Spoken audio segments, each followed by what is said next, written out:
Unfortunately, there are a few near-death experience in the past few years, and in strange ways, one, thank God I'm still alive, but second, I feel like it was able to provide me with such an insight that somehow my work got benefit from it. I'm like a super unlucky plus super lucky person. Like my luck goes from the top to the bottom to the top to the bottom. But let's backtrack a little bit. My name is Zipeng. I'm a designer and artist, also the founder of the Creative Studio Dazzle. I was born and raised in China, but right now based in New York City for the past almost 16 years. You do a lot of different things. You are like an art director, an illustrator, animator, a keynote speaker, a teacher as well. So it'll be interesting to see to talk a little bit more about how you see yourself, but also like your Instagram. Like it says that queer immigrant artist, New York City, who wants to make every day a razzle dazzle musical. It's pretty cool. What your studio is also called Dazzle. So what does razzle dazzle musical mean to you?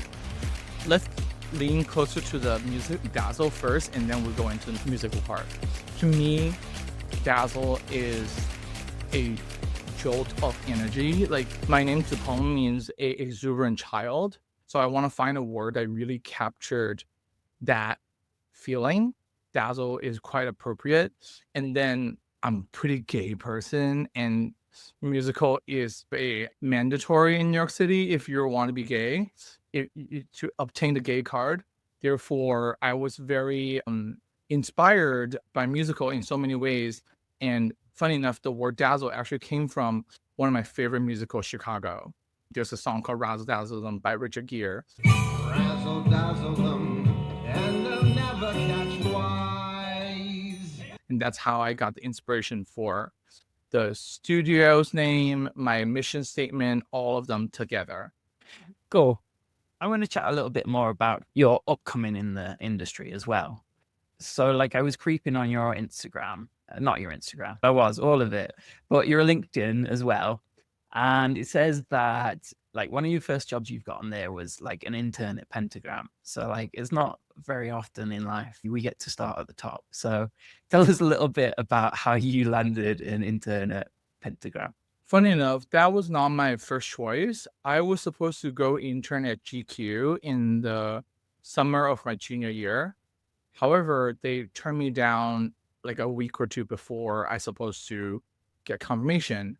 So I panicked and I panicked. And then my wonderful now friend slash mentor, Gail Anderson at the time, and she just said, why don't you just give Paula an email? And I was like, to email literally the goddess of graphic design? Are you kidding me? And she's worst come to worst is a no. It's a 0 right now. And if you get a rejection, it's the same place. Nothing has changed. But what if it's an it? Yes, then it changes everything. And funny enough, I remember I read somewhere that she checks her email twice a day, around 6 o'clock when she wake up, and then sometime in the afternoon after lunch. So I stayed up till 5:55, and then I sent the email, and I heard back in 6:03. And she said, yeah, sure, come over. And I know. Sounds so easy, but like I guess she already knew you or So she taught workshop at my school for my year because she wasn't teaching like a full semester that year. So I was lucky enough to be in her class to do this very quick project. And then she liked it. And that was cool. But I didn't think too much about it because it was like in and out and then it's done and then we moved on kind of thing. I never thought that would be the start of my design career in so many ways. that's amazing. Yeah. Just through who you were able to be in the room with and taking a chance, really. I think in many ways, I was just very lucky in a way that I happened to be at places when they're looking for someone like me. But I do think I was able to hold on to it and then make the most out of it for me in my career and for the work that I create. Yeah. Cool. So that's something I wanted to ask you about. We already mentioned kind of what your Instagram title is and how you describe yourself. But like part of that, the part that you choose to tell people is like queer and immigrant. So is that something that's important to you? Is it important that you are like a role model to other people? That's really not important to me. I cannot care less. But what I try to do, I have a tremendous soft spot for international students or just students in general, because I felt like it must be so hard to leave your home country and then go to a place and then start a new life that is not necessarily an easy career either. In the meanwhile, I'm in America, which is notoriously difficult towards international students. So I don't necessarily want to be a role model. I just want to be a extra pair of hands or extra pair of ears or extra pair of eyes to provide my assist for whatever they need. Because I knew what that feels like to feel so alone and such a dark time, and there was no one there for me. So I want to change that for other people that came after me, because that wasn't fun and I don't wish that for anyone. Tell us a little bit about that. Like, how old were you when you moved to the US? I moved here the second I turned 18, basically. Yeah. I finished high school in China and off we go. Landed straight to New York City in the middle of it. Did you come with family or did you come alone? Just myself. What was the inspiration for New York City? I'm gonna say something that you're gonna think I made this up. Honestly, the reason I picked New York is because I love Gossip Girl, and I just want to be in the same city that Blair Waldorf is, and that's honestly it. There's no more to this. That's all. It is like the power of culture though. Like I grew up in the UK and like it just looked so cool. It's in so many films and you're walking through the streets and there's all these skyscrapers and stuff. Like, and it was appealing to me as well. But I never did that. To be honest, you didn't miss much. But you still live there. You still live there. So you must love it, or is it a love-hate? Oh, I love. There's not much hate. I think for the people who can't handle New York City, it's only because they don't understand it. What's that mean? I believe that New York is one of those places that appreciates hard work, recognizes hard work, and also rewards hard work. For a lot of the, I don't know, people, if you don't work hard, this will be an awful place for you to be. But if you are able to work hard, at some point, the city will recognize you and will reward you and also treat you equally. This is something that came up in like my research on you as well, that you are like an extremely hard worker. And like, That's not true. I don't know. Well, yeah, this is what rumor has it, that you are relentless and prolific in your work. And there's a little clue there. Like I was looking through your profile. So you were working at Sagmeister and Walsh as well. Yeah. But at the same time, I noticed that you were freelancing. Is that right? Yeah.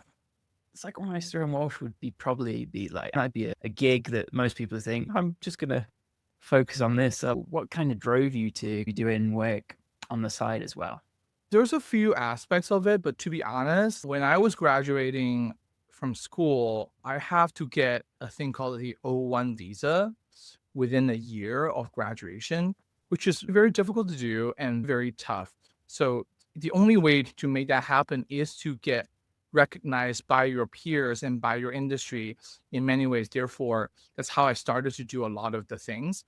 But also on the other hand, at Sagmeister and Walsh, we really proud ourselves at our personal projects. Look at both my incredible former bosses, that their career and then their portfolios filled with incredible work that they do on their own. So I think we're very much inspired to do the same as well. And then New York is a tough city to live in. If you want to survive, you might as well make a few extra bucks. So with all, that's how it all come together in a way. And then right after that, like you must have probably been still quite young when you started your studio, but that was 9 years ago now.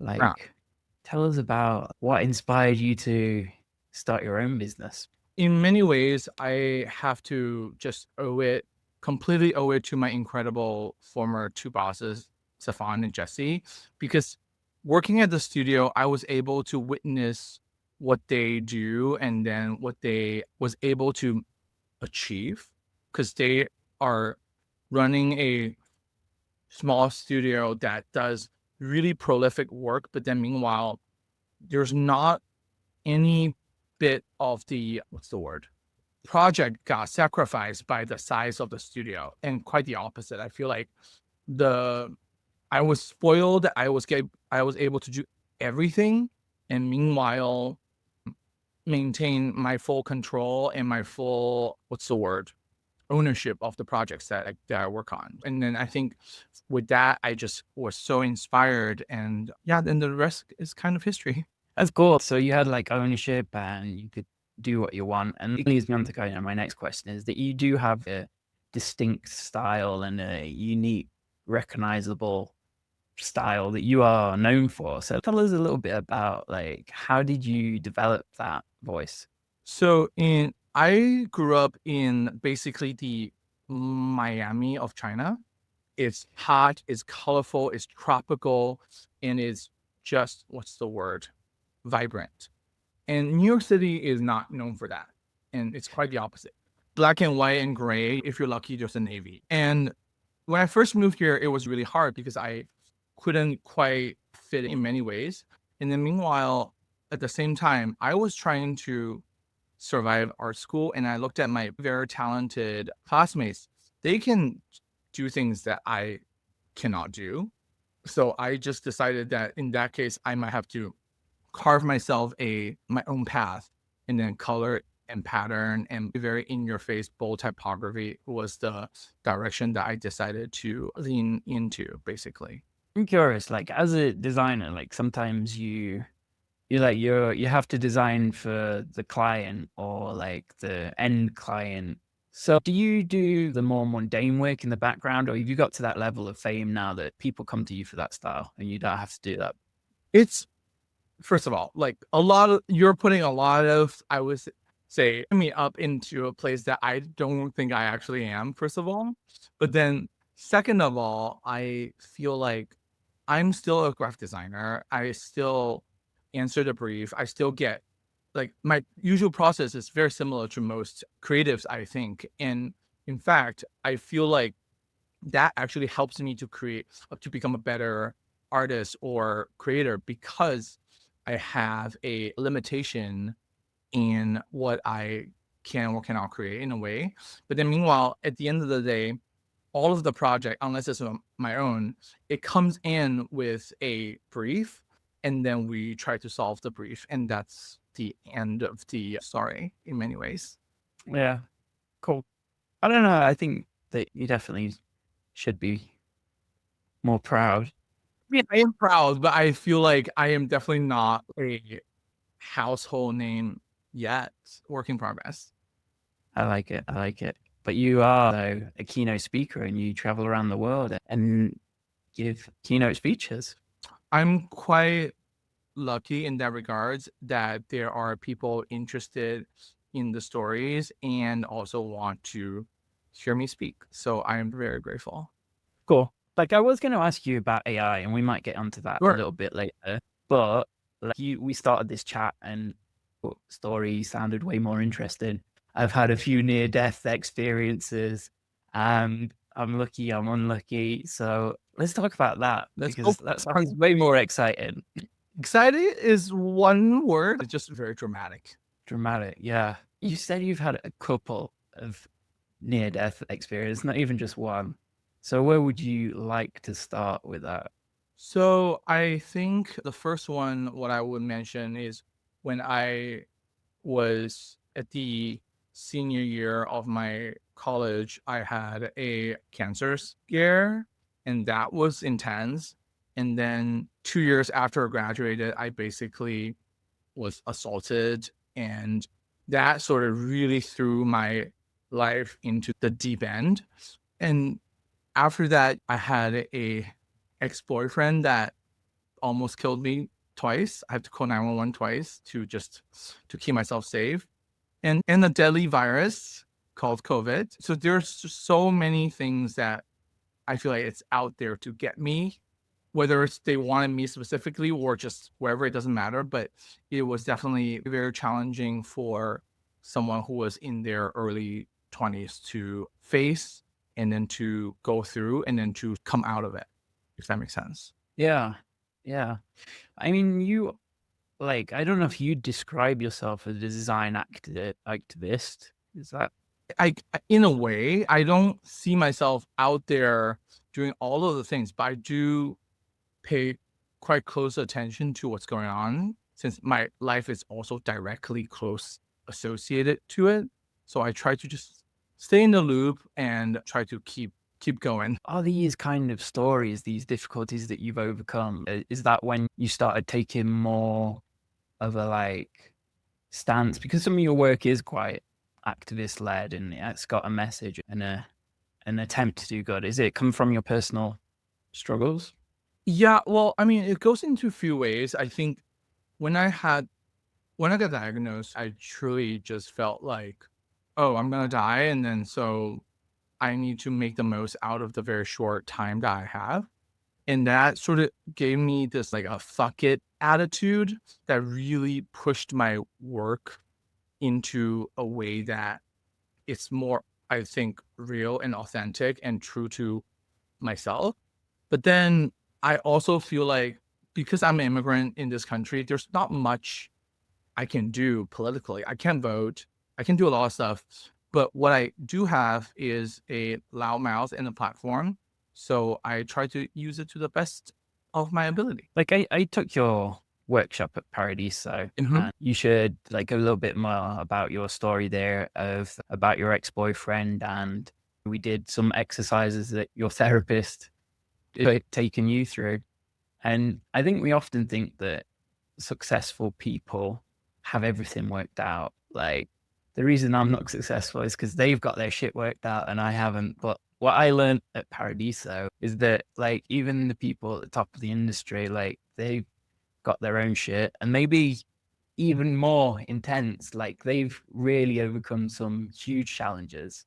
And maybe that's what drives them to be successful. Do you think that's true in your case? I don't really ever think about the word success. I just try to stay alive and do work, honestly speaking.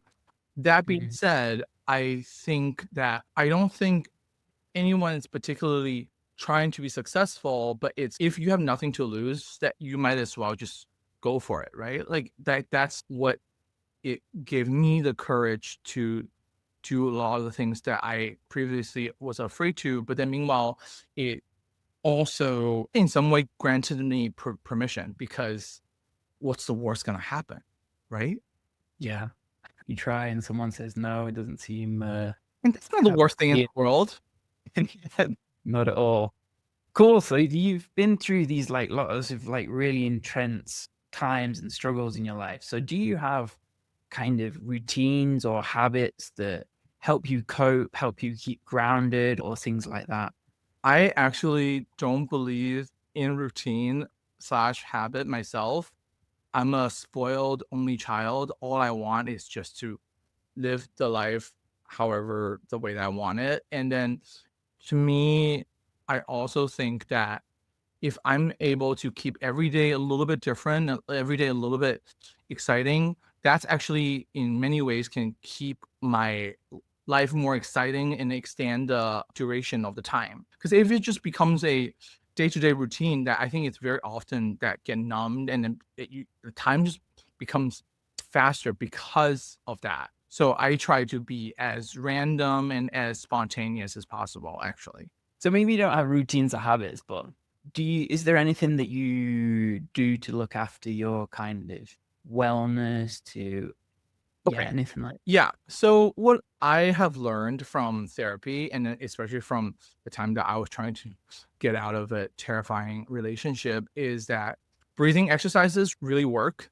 And then there's actually a huge set of in the same criteria called the grounding exercises. So those are the ones that basically can help you to snap out of your spiraling and then to stay away from going down this forever downward cycle.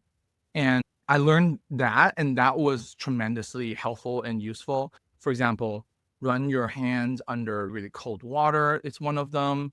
Or name every single color that's right in front of you, or name every single object, or think about like the city that brings you joy. Just like all of these things that get you out of your current state of mind is something that I find really helpful and crucial, actually. Would you describe yourself as an optimist? No, I wouldn't, but I do. So this kind of sound grim. One thing that I also learned is that everyone's gonna die. We're all gonna die someday. So you might as well just get on with it to be with the program. Cause I think when I realized that, it actually made my life a lot easier and a lot smoother because I was able to just accept and then keep going. Yeah, it's like that. Like it's sort of it's like fatalism, or to put it in the other spin, like memento mori. Remember that we're all gonna die, and to make the most of the time that you have. Yeah, it's just because sometimes you don't, especially, that thing happened when I was in my early 20s. So like death was not on my mind. And when you're in some way forced to think about death, like in so many ways that really changed how your brain functions or like your pathway changed quite a bit. So because of that, I feel like I have a different way of seeing things from the day-to-day life. But then meanwhile, I think I was very lucky to be benefit from like my work was able to get benefit from it as well. Cool. And change tack a little bit. You said that like you have this platform that enables you to talk about kind of things that you're passionate about and this kind of light of activism. So like how big a part does kind of social media play in your kind of career? So I used to be the person that I make a new thing every single day. Like there was like one poster a day kind of person. Like I was one of those. I was one post a day. And then in some ways it just helped me to practice my chops. But then in some other ways it's just it's like working out to keep me just like on my best, what's the word? Condition. It I get to work very fast and then idea comes to me really fast until 2020 when I was going through the terrible breakup while surviving a pandemic, while dealing with immigration, all of those things combined, I just basically had a moment. I was like, well, I can't make anything because I don't believe in any of the things I was making. But then also, it didn't bring me the joy I previously was able to possess. So, with both of that, it became really challenging for me to create work.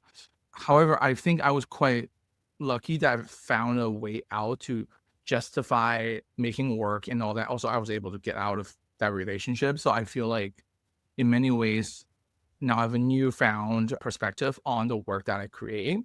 And then social media definitely is slightly less of a priority than before. I'm still on there. Try. So would you say that was like a period of creative burnout? It's more, I wasn't burnt out from making things. It's more like I don't believe in the things I was making. Like I was like, oh, what's the point of this? This is not fun, nor that it's creative in many ways. If I don't believe in it, then maybe I shouldn't make them. Yeah. So how's that changed your mindset now? So I had a mild meltdown. I basically was like, oh my God, like what the hell is happening? And then I called my incredible previous former boss, Jessica Walsh. I was like, oh my God, I was like just crying. And then I said to her, like what I just mentioned. And she's like, it's a roller coaster. You go, there's ups and downs. Sometimes you feel great, sometimes you don't. But what's important is to give yourself time and space to like just breathe and exist. And that was very helpful advice because I was able to basically recover from that. And then meanwhile, find a new, what's the word?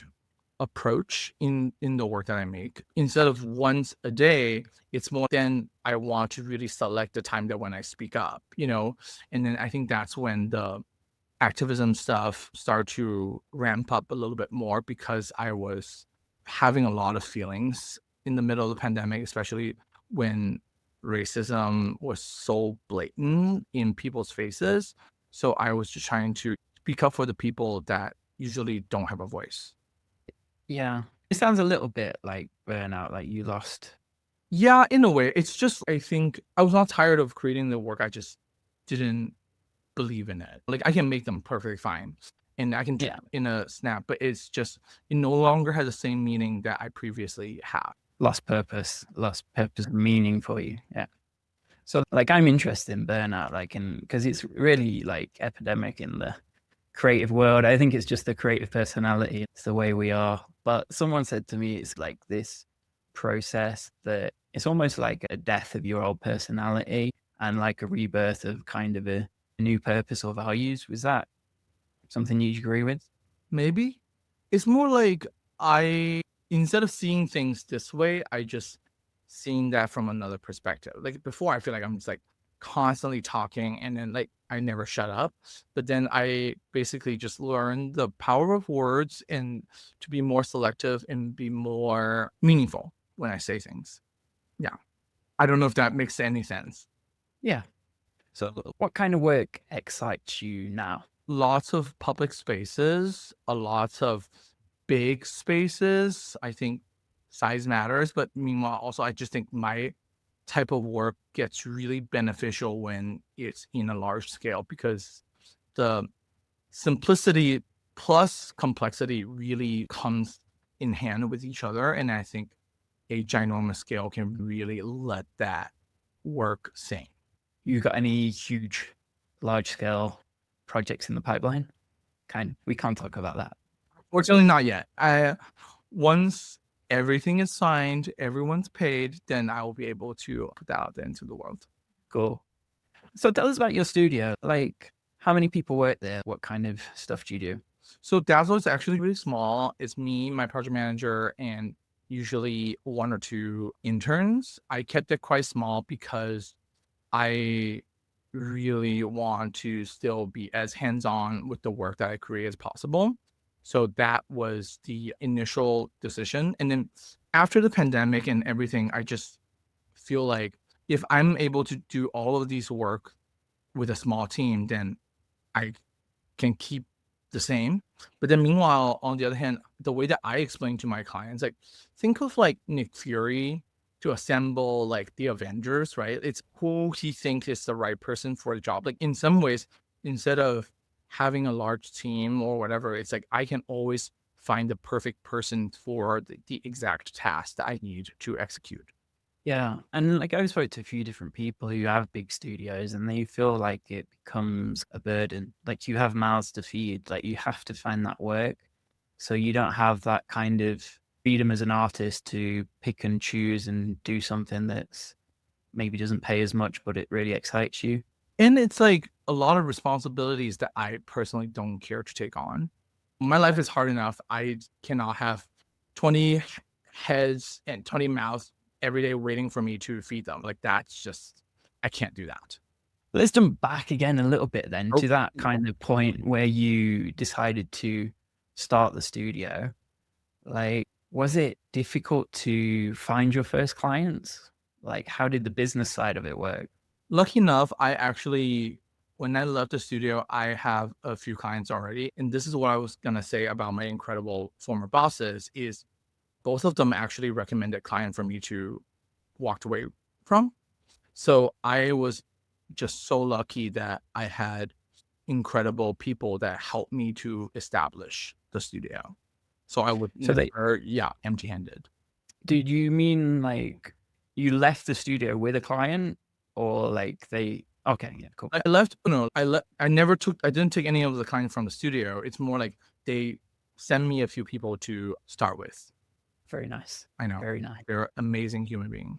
So it might be interesting. What would you say were a couple of lessons or one lesson that you learned from them? So from Stefan is he had a maxim called if you don't ask, you won't get. So you just have to go for it. So that has been really tremendously helpful. And then for Jessie, she had this wonderful saying says, make your own luck. And I find that quite refreshing as well. Because like I said, I personally believe I'm a very lucky person. But I think if I wasn't there ready for that, the luck would mean nothing as well. Yeah, I think hard work makes the luck possible. Yeah, like you just need to be ready when luck is in front of you. And not everyone is, sadly. Okay.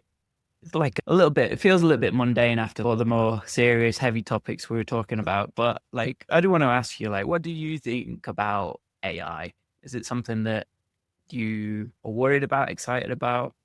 I guess it all of the above. I do think it's an incredibly powerful and interesting tool, but do I feel scared and threatened and nervous for the future? That too. So it's honestly like all the above. Every day, how I feel changes a little bit depending on what I was able to what's the word? Obtain the knowledge.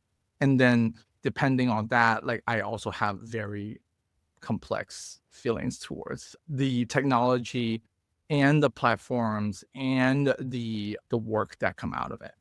Yeah, I think I'm the same. It's a little bit, some things excite me. Oh, what are the new things that you can do, the new ways you can work? But then there's shit that's doing shit I used to get paid for. I think in some ways I see it as the introduction of Photoshop.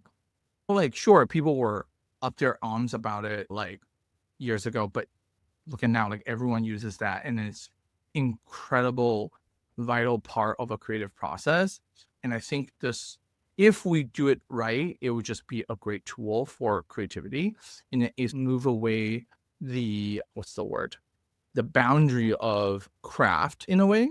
It makes creativity more accessible and more doable for people who don't necessarily have the skills but have the idea and the thoughts. So I feel like there's many things that's good about it, but am I worried that the world's just gonna go into a ugly place where people don't value the don't care about the value of creativity or the importance of beauty and art? That too. So mixed feeling. Yeah, yeah, I can relate to that. I'd say that a lot of people do look up to you as a role model, even though it might not be your intention. But say you had to teach a course on everything you've learned throughout your life, what would that course be about? I guess just on coming up with ideas and how to make an idea better and then to let that come true in a way. Does that make sense? Because I feel like very often people have ideas, but that might be just a small sparkle. So they don't know how to blow it up, but then meanwhile, they also don't know how to make it come true.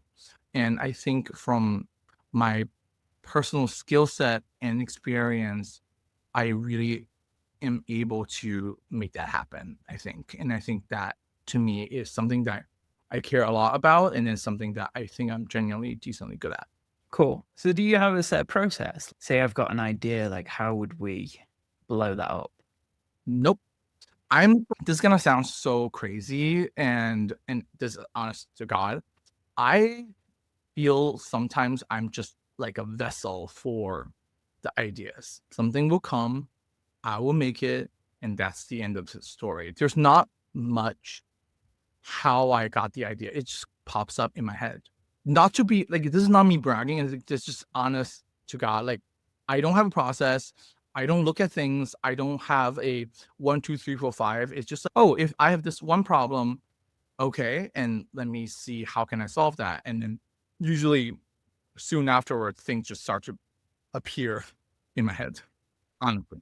You're still teaching, right? Yeah, I am. Is that something that you enjoy? Yes and no. I think I really enjoy to see the growth of a person, but on the other hand, it's incredibly frustrating when they don't work hard or don't care. So it really depends on the class and the students. Yeah. Is that some, do you think that's something that you'll continue in the future? Or to put it another way, what's a big future plan that you're excited about? Travel the world. I was not able to go anywhere for the longest time when I was trapped in America. So now, given everything, and also now I have the capability of leaving the country, so I'm trying to see as many places as possible, and then hopefully that can teach me things and then broaden my knowledge and views and all that good stuff. Awesome. So I get you almost an hour. Like I'll ask you one more question. You might not like it because it's got success in the word. What's the secret to have a successful career in design like you?